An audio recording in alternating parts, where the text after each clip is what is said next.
બનાસકાંઠા જિલ્લાના વિભાજનના સમાચાર મળ્યા છે ત્યારથી દિયોદરમાં પ્રજામાં ખૂબ આક્રોશ છે, કારણ કે છેલ્લા 5-7 વર્ષથી ઓગળ જિલ્લાની જે વાત હતી ને બનાસકાંઠા જિલ્લામાં નવો જિલ્લો બનવાની, જે ઓગળ જિલ્લો જ બનવાનો હતો, એના બે પ્રમાણ છે કે બનાસ ડેરીનો સૌથી મોટો પ્લાન્ટ, એશિયાનો સૌથી મોટો પ્લાન્ટ દિયોદર ખાતે આવેલ છે.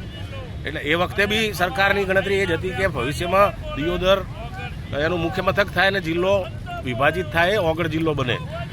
કોર્ટનું આટલું મોટું બિલ્ડિંગ, 4 માળનું બિલ્ડિંગ છે, જેમાં 25 થી 30 પ્રકારની અને અલગ અલગ પ્રકારની કોર્ટો ચાલી શકે એટલી વ્યવસ્થા સરકારે ઊભી કરેલ છે.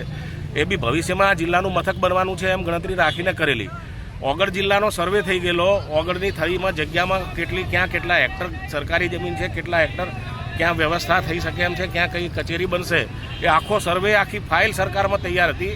પણ છેલ્લા 2 વર્ષથી જે સરકાર, આપણું બનાસકાંઠા જિલ્લાનું રાજકારણ બદલાયું અને આ જે દિયોદર તાલુકાની જે હક અધિકાર હતો ઓગળ જિલ્લા માટેનો, એ આપણા મોઢામાં આવેલો કોળીઓ છીનવાઈ અને કોઈ લઈ ગયું છે એવું આખા દિયોદર તાલુકાની પ્રજા મહેસૂસ કરે છે.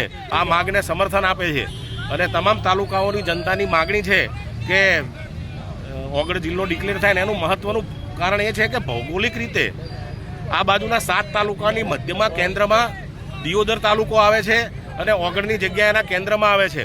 અને ઓગળજી મહારાજનું નામ એવું છે કે આખા સમગ્ર જિલ્લાની તમામ સર્વ સમાજની જનતા માટે આરાધ્ય પૂજનીય દેવ છે અને આસ્થાનું પ્રતીક છે. ને એમના નામથી જો ઓગળ જિલ્લો ડિક્લેર થાય તો આખી તમામ જિલ્લાની જનતાની ધાર્મિક લાગણી પણ ખૂબ સારી રીતે સંતોષાય.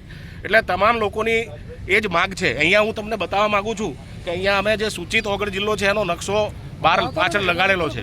તમે ત્યાં જુઓ દિયોદર તાલુકો, એ નકશામાં પણ તમે મીડિયાના મારા મિત્રો તમને વિનંતી છે કે નકશો પણ નું બી વિડીયો લેજો કે જેથી પબ્લિકને ખબર પડે, ગુજરાતની જનતાને ખબર પડે કે જેનો હક હતો ઓગળ જિલ્લાનો, દિયોદર તાલુકાનો, એ કોઈ બીજી જગ્યાએ ડાયવર્ટ કર્યો છે.